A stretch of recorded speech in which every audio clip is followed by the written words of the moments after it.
9ാം ക്ലാസ്സിലെ സെക്കൻഡ് യൂണിറ്റിലുള്ള വളരെ സുപ്രധാനമായ ഒരു പാഠഭാഗമാണ് ഡ്രീംസ് റിയലൈസ്ഡ്. ഗാന്ധിജി അദ്ദേഹത്തിൻ്റെ ചിന്താധാരകൾ എന്താണ്, അദ്ദേഹത്തിൻ്റെ സ്വപ്നങ്ങൾ എന്തെല്ലാമായിരുന്നു ഇന്ത്യയെക്കുറിച്ച്, ഇതൊക്കെ എങ്ങനെയാണ് സഫലമായത്, അദ്ദേഹത്തിൻ്റെ പ്രസംഗങ്ങളിൽ പറയുന്നത്, അദ്ദേഹത്തിൻ്റെ ഓരോരോ ചിന്തകൾ, ഓരോരോ വളരെ സുപ്രധാന കാര്യങ്ങളെക്കുറിച്ചുള്ളത് എല്ലാമാണ് ഇതിനകത്തിൽ വിവരിക്കുന്നത്. നമുക്ക് തുടങ്ങാം. ഡ്രീംസ് റിയലൈസ്ഡ്, അതായത് സ്വപ്നങ്ങൾ സാക്ഷാത്കരിച്ചു. Let's read and reflect. Gandhiji was passionate about achieving independence for our motherland. He spread no effect for this. Here is an account of Gandhiji's tour to England, during which he explained his idea of a free India. Read on. നമ്മുടെ മാതൃരാജ്യത്ത് സ്വാതന്ത്ര്യം നേടുന്നതിൽ അദ്ദേഹം വളരെയധികം ആവേശഭരിതനായിരുന്നു. ഇതിനു വേണ്ടിയിട്ട് അദ്ദേഹം വളരെ effort എടുത്തില്ല. സ്വതന്ത്ര ഇന്ത്യയെക്കുറിച്ചുള്ള തൻ്റെ ആശയം അദ്ദേഹം വിശദീകരിക്കുന്നു. ഗാന്ധിജിയുടെ ഇംഗ്ലണ്ട് പര്യടനത്തിൻ്റെ ഒരു വിവരണവും കൂടിയാണ് ഇത്. ഡ്രീംസ് റിയലൈസ്ഡ് അത് എഴുതിയിരിക്കുന്നത് മഹാദേവ് ദേശായിയാണ്. During his visit to England, Gandhiji attended many meetings that were organised honouring him. The students of France organized a reception for the spiritual ambassador of India. They welcomed him as one bringing light to the exploitation blinded West and acting as a healing balm to the war-weary Europe. In his reply, Gandhiji addressed them as friends and fellow students. അപ്പോൾ ആദ്യത്തെ ചോദ്യം തന്നെ അങ്ങനെയാണ്. Y do you think Gandhiji was considered the spiritual ambassador of India? എന്തുകൊണ്ടാണ് അങ്ങനെ spiritual അംബാസഡറായിട്ട് കരുതിയിരിക്കുന്നത്? അദ്ദേഹം England സന്ദർശന വേളയിൽ ഗാന്ധിജി അദ്ദേഹത്തിനെ ആദരിക്കുന്നതിന് സംഘടിപ്പിച്ചിട്ടുള്ള പല യോഗങ്ങളിലും ഗാന്ധിജി പങ്കെടുത്തു. ഫ്രാൻസിലെ അതുപോലെ തന്നെ വിദ്യാർത്ഥികൾ അദ്ദേഹത്തെ ആത്മീയ അംബാസഡർക്ക് എന്ന് പറഞ്ഞ് സ്വീകരണം സംഘടിപ്പിച്ചു. ചൂഷണം, അന്ധത ബാധിച്ച പടിഞ്ഞാറ് ഭാഗത്തേക്ക് വെളിച്ചം വീശുന്ന ഒരാളായി അവർ അദ്ദേഹത്തെ സ്വാഗതം ചെയ്തു. അതിൻ്റെ മറുപടിയിൽ സുഹൃത്തുക്കളും സഹപാഠികളുമായിട്ടാണ് ഗാന്ധിജി അവരെ അഭിസംബോധന ചെയ്തത്. 1890 നമുക്ക് നോക്കാം. They welcomed him as the bringing light to the exploitations blinded west and acting as a healing balm to the war-weary Europe. In his reply, Gandhiji addressed them as friends and fellow students. അങ്ങനെയാണ് അവരെ അദ്ദേഹം കണ്ടത്. Gandhiji addressed them as friends and fellow students. Since I visited France as a student to see the exhibition at Paris in 1890, I have learned something of the traditions of your country and of the teachings of Rousseau and Victor Hugo. Now on my entering upon my mission, my very difficult missions in India, in harness me to find a welcome for you. അതായത് 1890 പാരീസിൽ നടന്ന പ്രദർശനം കാണാൻ വിദ്യാർത്ഥികളായിരിക്കെ France സന്ദർശിച്ച മുതൽ നിങ്ങളുടെ രാജ്യത്തിൻ്റെ പാരമ്പര്യത്തെക്കുറിച്ചും റൂസോയുടെയും Victor ഹ്യൂഗോവിൻ്റെയും പഠിപ്പിക്കലുകളെക്കുറിച്ചുമൊക്കെ അദ്ദേഹം പഠിച്ചു. ഇപ്പോൾ എൻ്റെ ദൗത്യത്തിലേക്ക് പ്രവേശിക്കുമ്പോൾ എനിക്ക് വളരെയധികം ബുദ്ധിമുട്ടാണ്. ഇന്ത്യയിലെ ദൗത്യം നിങ്ങളിൽ നിന്ന് ഒരു വെൽക്കം ഉണ്ടാകുമെന്നാണ് ഞാൻ പ്രതീക്ഷിക്കുന്നത്. അപ്പോൾ എന്ന് പറയുന്ന why do you think Gandhi was considered spiritual ambassador? എന്തായിരുന്നു അതിൻ്റെ ഉത്തരം? They welcomed him as one bringing തൊട്ട് ഫെല്ലോ സ്റ്റുഡൻസ് വരെ. അടുത്തത് നോക്കൂ. He expounded the message of non violence to the youth. He explained that non violence was no weapon of the weak but of the strongest. The strength was not mere strength of muscle. To a non-violent man, strength of muscle is not necessary, but a strong heart is an absolute necessity. To kill and to be killed in fighting an enemy are acts of bravery, but to stand the flaws of your adversaries and not to retaliate is a greater form of bravery. That is precisely that India has been training herself for. രണ്ടാമത്തെ ചോദ്യത്തിൻ്റെ ഉത്തരവും കൂടിയാണത്. യുവാക്കൾക്ക് അഹിംസയുടെ സന്ദേശം അദ്ദേഹം വിശദീകരിച്ചു കൊടുത്തു. അഹിംസ ദുർബലരുടെ ആയുധമല്ലെന്നും ശക്തരുടെ ആയുധമാണെന്നുമാണ് അദ്ദേഹം വിശദീകരിച്ചത്. ശക്തി എന്ന് പറയുന്നത് കേവലം പേശികളുടെ ശക്തിയല്ല, മറിച്ച് അക്രമാസക്തനായ ഒരു മനുഷ്യന് പേശികളുടെ ശക്തി ആവശ്യമില്ല. എന്നാൽ ശക്തമായ ഒരു ഹൃദയം ഒരു പരമമായിട്ടുള്ള ആവശ്യമാണ്. ശത്രുവിനെ കൊല്ലുന്നതും ധീരതയുടെ പ്രവൃത്തിയാണ്. എന്നാൽ നിങ്ങളുടെ എതിരാളികളുടെ പ്രഹരങ്ങളെ ചെറുക്കുന്നതും തിരിച്ചടിക്കാതിരിക്കുന്നതും ധീരതയുടെ ഏറ്റവും വലിയ രൂപമാണ്. അതിനാണ് ഇന്ത്യ സ്വയം പരിശീലിച്ചുകൊണ്ടിരിക്കുന്നത്. അതാണ് greater from bravery. That is precisely what India has been training herself for. അത് രണ്ടാമത്തേൻ്റെ ഉത്തരം. What according to Gandhiji is true bravery. അതായത് ഗാന്ധിജിയുടെ അഭിപ്രായത്തിൽ യഥാർത്ഥ ധീരത എന്താണ്?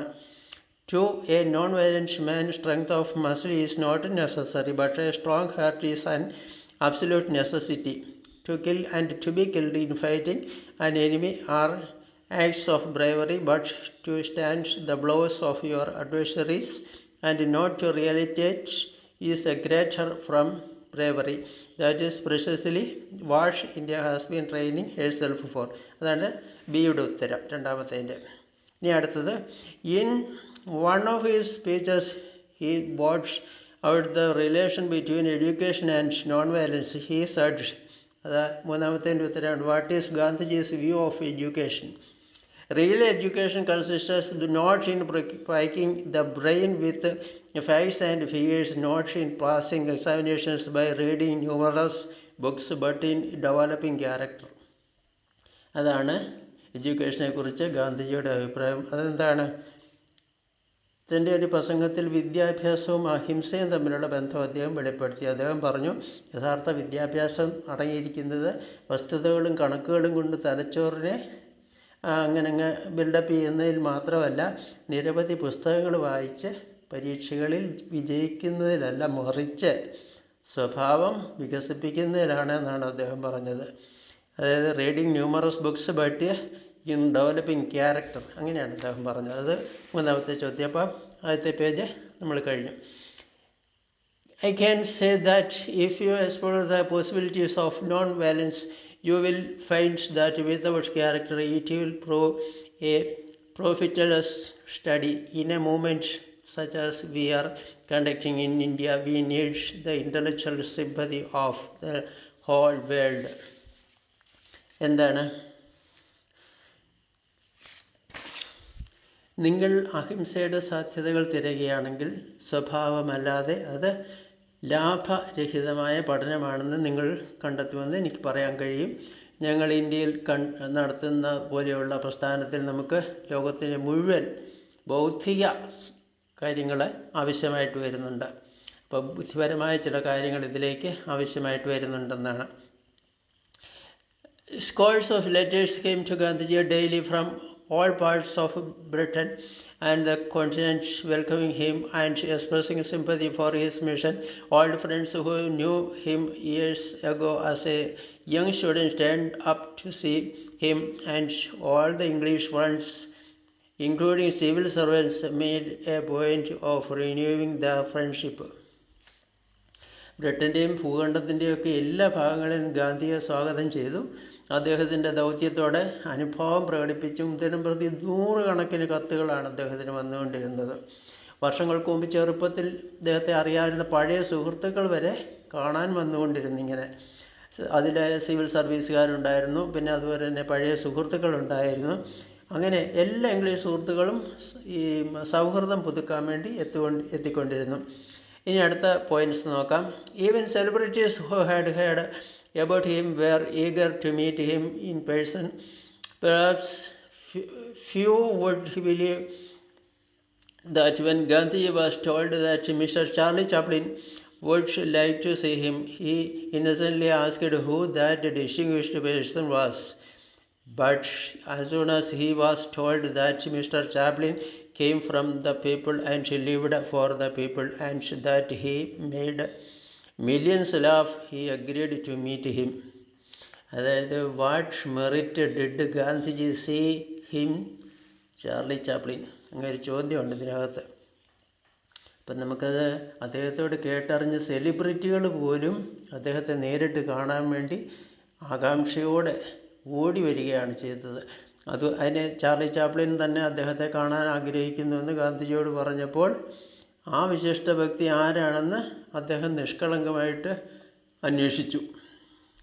ഒരുപക്ഷെ കുറച്ചു പേർ വിശ്വസിക്കും, എന്നാൽ മിസ്റ്റർ ചാർലി ചാപ്ലിൻ ജനങ്ങളിൽ നിന്നാണ് വന്നതെന്നും അതുപോലെ തന്നെ ജനങ്ങൾക്ക് വേണ്ടിയാണ് അദ്ദേഹം ജീവിക്കുന്നതെന്നും അദ്ദേഹം ദശലക്ഷക്കണക്കിന് ആളുകളെ ചിരിപ്പിച്ചിട്ടുണ്ടെന്നും പറഞ്ഞപ്പോൾ തന്നെ അദ്ദേഹത്തെ കാണാൻ ഗാന്ധിജി സമ്മതിച്ചു. അതാണ് വാട്ട് മെറിറ്റാണ്, എന്ത് മെറിറ്റാണ് ഗാന്ധിജി അദ്ദേഹത്തിൽ കണ്ടത്. എന്താണ് കണ്ടത്? ഇപ്പോൾ നമ്മൾ പറഞ്ഞ കാര്യങ്ങൾ. Mister Chaplin came from the people and lived over the people, for the people, and that he made millions laugh. He agreed to meet him. അതാണ്.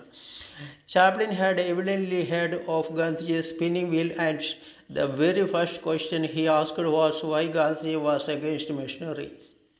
എന്തുകൊണ്ടാണ് മെഷീനറിക്ക് എതിരെ നിൽക്കുന്നത് എന്ന് അദ്ദേഹം ചോദിച്ചു. ഗാന്ധിജിയുടെ കറങ്ങുന്ന ചക്രത്തെക്കുറിച്ച് ചാപ്ലിൻ വ്യക്തമായി കേട്ടിരുന്നു. എന്തുകൊണ്ടാണ് ഗാന്ധിജി യന്ത്രങ്ങൾക്കെതിരായത് എന്നായിരുന്നു അദ്ദേഹത്തിൻ്റെ ഫസ്റ്റ് ക്വസ്റ്റ്യൻ. He asked. അത് കഴിഞ്ഞിട്ട് the question delighted Gandhiji, who explain to him in detail why the 6 months unemployment of the whole peasant population of India made it important for him to restore them. Gandhi said, in clothes and food every nation should be self-contained. We were self-contained and want to be so again. അതായത് അടുത്ത ക്വസ്റ്റ്യൻ്റെ ആൻസറാണത്. എന്ന് പറയും, what according to Gandhiji are the areas in which nation has to be self-reliant. ഗാന്ധിയുടെ അഭിപ്രായത്തിൽ ഒരു രാഷ്ട്രം സ്വയം പര്യാപ്തമാകേണ്ട മേഖലകൾ എന്തൊക്കെയാണ്? അതായത് ഇന്ത്യയിലെ മുഴുവൻ കർഷകരെയും 6 മാസത്തെ തൊഴിലില്ലായ്മ അവരെ പുനഃസ്ഥാപിക്കുന്നത് പ്രധാനമാക്കിയാണ്. എന്തുകൊണ്ടാണെന്ന് ഗാന്ധിജി വിശദീകരിച്ചു. ഗാന്ധിജി പറഞ്ഞു, വസ്ത്രത്തിലും ഭക്ഷണത്തിലും എല്ലാ രാജ്യങ്ങളിലും സ്വയം ഉൾക്കൊള്ളണം. ഞങ്ങൾ സ്വയം ഉൾക്കൊള്ളുന്നവരായിരുന്നു, വീണ്ടും അങ്ങനെയാകാൻ നമ്മൾ ആഗ്രഹിക്കുന്നു. അതാണ് in clothes and food every nation should be self contained. We were self contained and want to be so again. വീണ്ടും അങ്ങനെയാകണമെന്ന് ഞങ്ങൾ ആഗ്രഹിക്കുന്നു. അടുത്തത് നോക്കൂ. There were requests from various women's organisations for an address by Gandhiji, and he addressed the women's India council in Morley college hall. At this meeting, Gandhi took the opportunity of correcting various nations about the women of India. He presented a vivid picture to the heroic part they played during the freedom struggle. അപ്പോൾ അടുത്തത് പറയുന്നതൊക്കെ നമുക്ക് ഇതാണ്. ഗാന്ധിയുടെ വിലാസത്തിന് വേണ്ടി വിവിധ വനിതാ സംഘടനകളിൽ നിന്ന് അഭ്യർത്ഥനകളൊക്കെ ഉണ്ടായി. അദ്ദേഹം അവരെയെല്ലാം അഭിസംബോധന ചെയ്തു. പിന്നെ മീർലി കോളേജ് ഹാളിൽ വെച്ച് വിമൻസ് ഇന്ത്യ കൗൺസിലിലെ യോഗത്തിൽ ഇന്ത്യയിലെ സ്ത്രീകളെക്കുറിച്ച് വിവിധ സങ്കല്പങ്ങൾ തിരുത്താൻ ഗാന്ധിജി അവസരമൊരുക്കി. സ്വാതന്ത്ര്യ സമരകാലത്ത് അവർ വഹിച്ച ധീര പങ്കാളിത്തത്തിൻ്റെ കാര്യങ്ങളൊക്കെ അദ്ദേഹം പറയുണ്ടായി. He presented a vivid picture of the heroic part they played during the freedom struggle. No hindrance have been placed in the way of their entering public life for several years. When our organizations were declared illegal and those in charge of them pushed into prison, it was the women who came to the forefront and filled the jails. അപ്പോൾ അവരുടെ പൊതുജീവിതത്തിൽ പ്രവേശിക്കുന്നതിന് തടസ്സമൊന്നുമില്ല. വർഷങ്ങളോളം ഞങ്ങളുടെ സംഘടനകൾ നിയമവിരുദ്ധമായി പ്രഖ്യാപിക്കപ്പെടുകയും അവരുടെ ചുമതലപ്പെടുത്തുന്നവരെ ജയിലിലേക്ക് അയക്കുകയും ചെയ്തപ്പോൾ മുൻനിരയിലേക്ക് വന്നത് സ്ത്രീകളായിരുന്നു. അവരുടെ പോരാട്ടങ്ങളെ നമുക്ക് മറക്കാനാവില്ല. ജയിലുകൾ അങ്ങനെ നിറഞ്ഞു. അപ്പോൾ നമ്മുടെ ആവശ്യങ്ങൾക്ക് വേണ്ടിയിട്ട് അവർ പോരാട്ടം നടത്തിയപ്പോൾ അവരെ എല്ലാം അധികാരികളെ ജയിലിലാക്കുകയാണ് ചെയ്തത്. പിന്നെ അവർ എങ്ങനെയാണ് തങ്ങളുടെ വീടുകളിൽ നിന്ന് കൂട്ടത്തോടെ പുറത്തു വന്നതെന്നും അവർ ജാഥകളിൽ പങ്കെടുത്ത് നിയമം തെറ്റിച്ചും ഇങ്ങനെയൊക്കെയുള്ള കാര്യങ്ങൾ അദ്ദേഹം തുറന്നു പറഞ്ഞു. He then went on to describe how they came out of their homes in one mass and showed an awakening which was miraculous. They took part in processions, defied the law, and bore the lathi blows without raising a little finger. It was not learned women like Sarojini Naidu, but hundreds of unlettered women who had borne lathi blows to the head, bleeding profusely, withstanding unflinchingly, ordering their companions not to move. അപ്പം ജയിലുകൾ നിറഞ്ഞു. പിന്നെ അവർ എങ്ങനെയാണ് ഞങ്ങളുടെ വീടുകളിൽ നിന്ന് കൂട്ടത്തോടെ പുറത്തു വന്നതെന്നും അങ്ങനെയുള്ള ജാഥകളിൽ പങ്കെടുത്ത് നിയമം തെറ്റിച്ച് അങ്ങനെ ലാത്തി വീശി അങ്ങനെ ഉണർവ് കാണിക്കുകയൊക്കെ ചെയ്ത് അങ്ങനെയൊക്കെയുള്ള സ്ത്രീകളെയാണ് അദ്ദേഹം മുന്നിൽ നിർത്തിയിരുന്നത്. സരോജിനി നായിഡുവിനെ പോലെയുള്ള വലിയ വലിയ ആൾക്കാരെല്ലാം നൂറുകണക്കിന് അക്ഷരാഭ്യാസം ഇല്ലാത്ത സ്ത്രീകൾ പോലും തലയ്ക്ക് അടിയേറ്റ് അങ്ങനെ ജയിലുകളിൽ നിറയുകയൊക്കെ ചെയ്തിരുന്നതൊക്കെ അധികാരികളുടെ അങ്ങനെയൊക്കെയുള്ള കാര്യങ്ങൾ കൊണ്ടാണ്. അപ്പോൾ നമ്മുടെ ചോദ്യം ഏതാണ്? How did Gandhiji correct various nations about Indian വുമണിനെ കുറിച്ച് എങ്ങനെയാണ് ഗാന്ധിജി ഇന്ത്യൻ സ്ത്രീകളെക്കുറിച്ച് ഉള്ള സങ്കല്പങ്ങൾ തിരുത്തിയത്? അപ്പോൾ ഇത് ആദ്യത്തെ പാരഗ്രാഫാണ് അതിൻ്റെ ഉത്തരം. പിന്നെ സ്വാതന്ത്ര്യ സമരത്തിന് ഇന്ത്യൻ സ്ത്രീകളുടെ സംഭാവനകൾ, അതിപ്പോൾ പറഞ്ഞ കാര്യങ്ങളാണ്. ഇനി അടുത്തത് about Indian independence, Gandhi made his point of view clear at many meetings. I am not here to beg for independence, but I have come to the result of last year's suffering.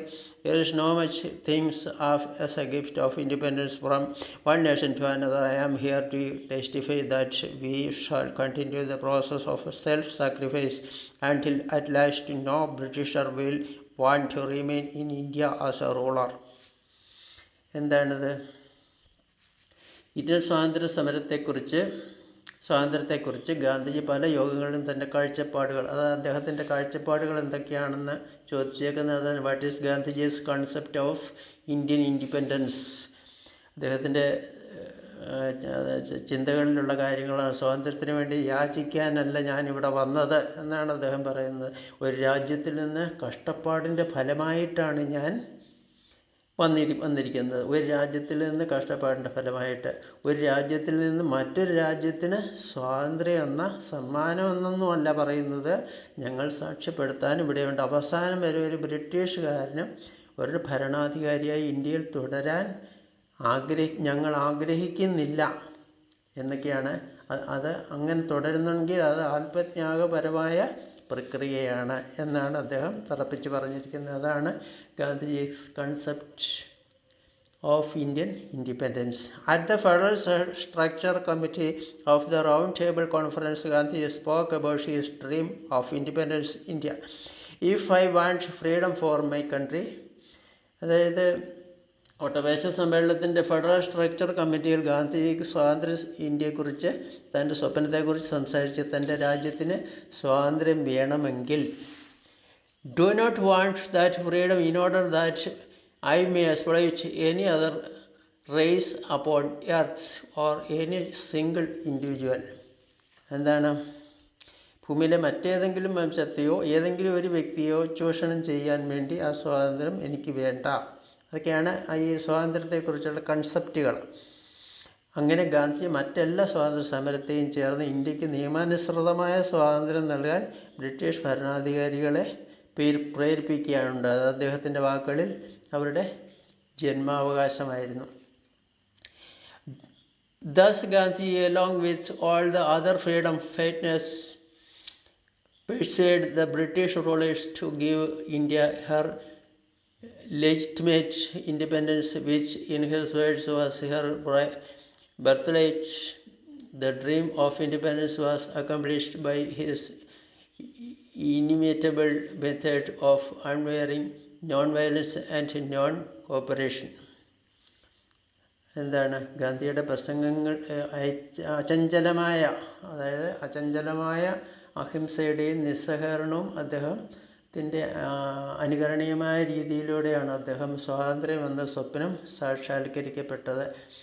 പിന്നെ ഗാന്ധിജിയുടെ പ്രസംഗങ്ങളുടെ സമാഹാരമായ the nations, അത് experts from the nation's voice and collection of Gandhiji's speeches and Mahadev Desai's account of Mahatma Gandhi's journey to England. അപ്പോൾ ആ മഹാദേവ് ദേശായിയുടെ journey of England എന്ന് പറയുന്ന ഇതിലാണ് ഇതിലെ പ്രസംഗങ്ങളുടെ സമാഹാരങ്ങളെല്ലാം ഉൾപ്പെടുത്തിയിരിക്കുന്നത്. 1892 മഹാദേവ് ദേശായി അപ്പോൾ അദ്ദേഹത്തെക്കുറിച്ചാണ് എബൌട്ട് ദ ഓതർ, അതിനെക്കുറിച്ചും വേണമെന്നുണ്ടെങ്കിൽ എന്തെങ്കിലും 4 വരി ചോദിക്കാം, അതും നോക്കുക. About the author Mahadev Haribhai Desai, born 1st January 1892, was an Indian independence activist, scholar and writer, best remembered as Mahatma Gandhi's personal secretary. അദ്ദേഹം മഹാത്മാഗാന്ധിയുടെ പേഴ്സണൽ സെക്രട്ടറിയും കൂടെ ആയിരുന്നു. അപ്പോൾ ഇതൊക്കെ എഴുതാനും കാര്യങ്ങൾ വിശദമായിട്ട് വേണ്ട വിധത്തിൽ പ്രധാനപ്പെട്ടത് ചേർത്ത് എഴുതാനും ഒക്കെ ബന്ധപ്പെട്ട ആളാണ് അദ്ദേഹം. He has variously been described as Gandhi Boswell, a Plato to Gandhi, Socrates, or an Ananda to Gandhi's Buddha. അപ്പം ഇങ്ങനെയൊക്കെയുള്ള കാര്യങ്ങൾ ബോസ്വെൽ ഗാന്ധിയുടെ സോക്രട്ടീസ്, പ്ലേറ്റോ ഗാന്ധിയുടെ ബുദ്ധനോടുള്ള ആനന്ദം എന്നിങ്ങനെ പലതരത്തിൽ അദ്ദേഹത്തെ വിശേഷിപ്പിച്ചിട്ടുണ്ട്. മഹാദേവ് ദേശായി ഗുജറാത്തി, ബംഗാളി, ഇംഗ്ലീഷ് ഭാഷകളിൽ അനായാസമായ ഒരു മികച്ച എഴുത്തുകാരനൊക്കെയായിരുന്നു. ഗുജറാത്തി ഭാഷയിൽ അദ്ദേഹം വിവർത്തനങ്ങളൊക്കെ ധാരാളം ചെയ്തിട്ടുണ്ടായിരുന്നു. അങ്ങനെയൊക്കെയാണ് അദ്ദേഹം വിവർത്തകനെ, എഴുത്തുകാരനെ, അങ്ങനെയൊക്കെയുള്ള നിലകളിൽ ഒരുപാട് ശ്രദ്ധിക്കപ്പെട്ട ആളായിരുന്നു മഹാദേവ് ദേശായി. അപ്പം നമ്മുടെ ഇന്നത്തെ ഈ ക്ലാസ് ഇവിടെ തീരുകയാണ്. എന്തെങ്കിലും കമൻസ് ഉണ്ടെങ്കിൽ എഴുതി അറിയിക്കുക, സബ്സ്ക്രൈബ് ചെയ്യുക. അതുപോലെ തന്നെ അടുത്തൊരു ചാപ്റ്ററായിട്ട് വീണ്ടും കാണാം. ഇതെല്ലാം മനസ്സിലായിട്ടുണ്ടെങ്കിൽ നിങ്ങളും അതിനെക്കുറിച്ചും എഴുതണം. Thank you.